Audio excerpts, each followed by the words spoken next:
This is News 13 at 10 with Kelly Maloney and John Romero. Good evening and thanks for choosing News 13 at 10. I'm Walter Allen in for Kelly Maloney. 2 escaped murderers have been caught in Wyoming after a high-speed chase and shootouts. Danny Martin Gallegos and Juan Carlos Diaz were caught last night after they stole a car and guns at Knife Point in Manila, Utah. Authorities say Gallegos and Diaz tied up a 79-year-old man inside his cabin and threw him to the floor. They then stole his Ford Explorer, 2 handguns, and a rifle. Sweetwater County Deputy Sheriff spotted the victim's Explorer in Green River. After a high-speed chase, they were able to stop them, and convicts climbed out of the SUV, each holding a gun. Gallegos was shot in the stomach, and both men are now in custody. The situation ended just the way the Sweetwater County Sheriff's Office wanted it to. Well, it was extremely important. From a law enforcement standpoint, this went just as letter perfect as it could. These guys chose to arm themselves, not drop the guns when they were ordered, take a threatening posture, and one of them got himself shot as a result. As for the man who was assaulted, the sheriff's office say they will not release his name, but they do tell News 13 that he is okay. They also tell us that he's getting a lot of praise for his help. The man's a hero, as far as I'm concerned. Very tough individual, very tough-minded, and it was because of his persistence in getting himself loose that these guys are in custody. Had he not got himself loose within that hour, every minute he was still tied up was another minute they could be driving down the interstate at 75 miles an hour. The pursuit involved Sweetwater County deputies, Wyoming Highway Patrol, Rock Springs, and Green River Police.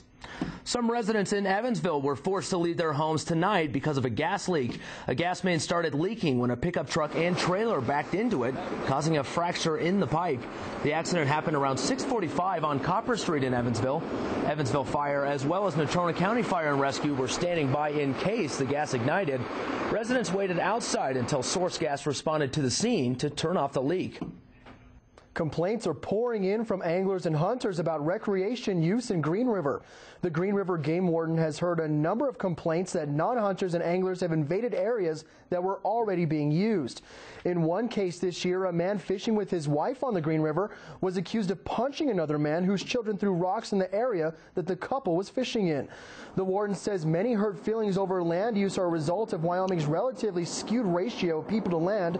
According to Wyoming Game and Fish, there are no state statutes that forbid people on public land from moving in on another's area, just like a fishing hole. Well, residents are mobilizing to restore plants in an area burned by a wildfire. The Little Goose Fire burned nearly 5,000 acres in the Bighorn Mountains, about 15 miles southwest of Sheridan. The idea is to help recover lush habitats that existed before the fire and to prevent the overabundance of cheatgrass. Science teachers from area schools as well as Sheridan College have been invited to bring their classes to help spread seeds and use the effort as a learning opportunity. Another environment that is slowly becoming depleted is the Bighorn Lake. The lake level has been falling, but it's still better than last year. The Bureau of Reclamation says inflows into Bighorn Lake are the 6th lowest on record, and next year's runoff is expected to be even lower. Recreational users of Bighorn Lake says the agency's prediction supports their calls for reduced releases to the Yellowtail Dam this winter. They want higher lake levels for boating and other recreation. The Bureau will release its operational plan for the lake on October 10th and is accepting public comment. Fans were crocodile rocking this evening in Wyoming when the legendary Elton John performed at the Casper Event Center. News 13 hit the streets to see why the Rocket Man has such a lasting legacy.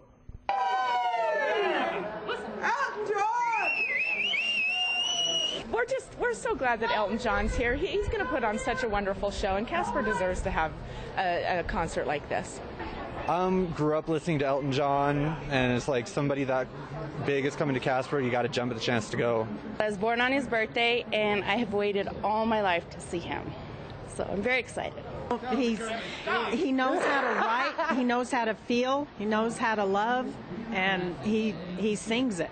I love Elton John, and I love most of his songs. I think he's an awesome entertainer, awesome songwriter. The best story that I heard was today, a gal drove up from Denver, sat out in the box office, waited until Elton released some of the tickets that he was holding for himself, and she knew she'd get a ticket, but she drove all the way up from Denver, got a front row seat.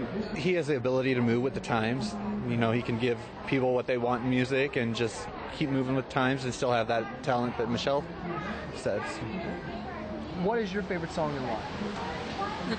I'd probably have to say Crocodile Rock because I grew up listening to that. It's a fun song where the beat, you can't help but dance to the beat. Oh, Daniel and Tiny Dancer. Crocodile Rock, that's what I've been talking about all week. I hope he sings Crocodile Rock. Candle in the Wind. Why? Because it has a lot of meaning for a lot of different reasons. Okay. Crocodile Rock, because he sings about Susie, and that's my name.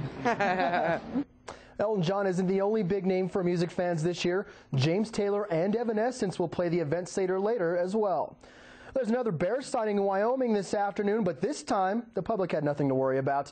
The Casper Ice Arena held their fall festival this afternoon to kick off the fall season. They introduced their new polar bear mascot. Over the last month, the public gave their ideas for the bear's name, and today the votes were in. The bear's name, Shiver. At the Ice Arena, they say today's event was a great way to get the fall and winter sports rolling. Casper Amateur Hockey League's getting started up here real soon, full blast, and the figure skating club's going. We've had a group of figure skaters in the morning here, so we've got a number, and the curlers have been out here too already. So we've had things going on, but it's really getting ready to get busy. So this is a good time of year to do it. There's still plenty of time to get in on the frozen fun. Just call the Ice Arena. The walls of the expanded Sheridan County Jail seem to be big enough. The jail has been open for almost a year, and it appears it was built large enough. Before the $7 million expansion, the jail could hold 50 inmates. Now it can hold 126. Since the jail has been open, that is, it's not been at maximum capacity. In fact, the sheriff says the jail has had significant room to spare, except sometimes there are not enough beds for females and some have to sleep on the floor. Prior to the expansion, inmates had to be moved to other jails across the state. Representative Barbara Cuban and her husband, Dr. Fritz Cuban, are both out of the hospital. The representative was hospitalized after a fall that broke 3 bones in her left foot. The congresswoman fell while attending to her sick husband in the Wyoming Medical Center. Her husband was released from the hospital this past week and has been resting at home. Dr. Cuban has been in and out of the hospital for treatment related to an immune disorder. The representative was released from the WMC on September 20th. She hopes to return to Washington very soon.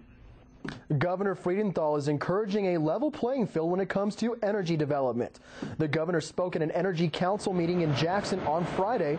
The governor says sectors of the industry are, quote, clawing at each other and competing for incentives. He notes that natural gas companies lobby against coal-fired power plants and wind and solar companies lobby against each other for tax credits.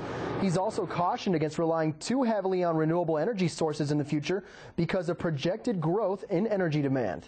Casper was the start of the political trail for 3 Republican candidates yesterday afternoon. This was a major political event for Wyoming, but this could cost the GOP down the road. And while Wyoming could suffer losses, the hopes are that the Cowboy State turns out to be the big winner. As many Wyomingites filled the Sweet Erickson gym at Casper College, many of them were there to meet the candidates and listen to the issues. I have been there. I have been with the troops. When you were sick, the Americans sent medicine. When you had earthquakes and floods and tsunamis, the Americans came with help. And for the most part, the issues and opinions from the candidates were in tune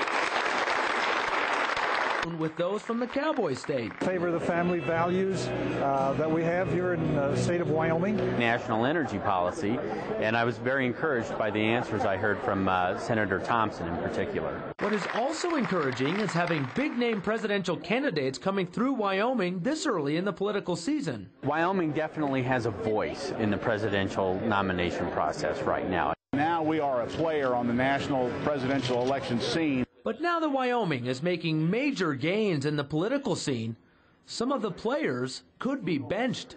We could lose half our delegates to the national convention. The Wyoming committee men and women knew the rules going into this decision, and to them, the consequences didn't matter. We don't care because Wyoming voters, Wyoming Republicans should have a voice in who our nominee for president is going to be in 2008, and we do. The Republican presidential candidate, for all practical purposes, would have probably been selected by that point, and Wyoming wouldn't be a factor, so now we are. Making this decision will not only help the Cowboy State have a voice, but that voice will carry from sea to shining sea. We don't have as much importance individually as the big states do, but we certainly can influence it as we join together. The three candidates were former Tennessee Senator Fred Thompson, California Representative Duncan Hunter, and Kansas Senator Sam Brownback. As a result, the National Republican Committee could cut Wyoming delegates in half from 28 to 14. If the committee chooses not to penalize Wyoming, the state will elect its delegates through several county and state conventions. Those elections will start at the beginning of 2008. Well, coming up next on News 13 at 10, the search continues for the man responsible for the sex tape with the 3-year-old girl. We'll see where the focus of the search is changing to. Plus, Colorado, like many states, are beginning to see the first signs of fall. We'll tell you if there are any more signs in our future. Stay with us.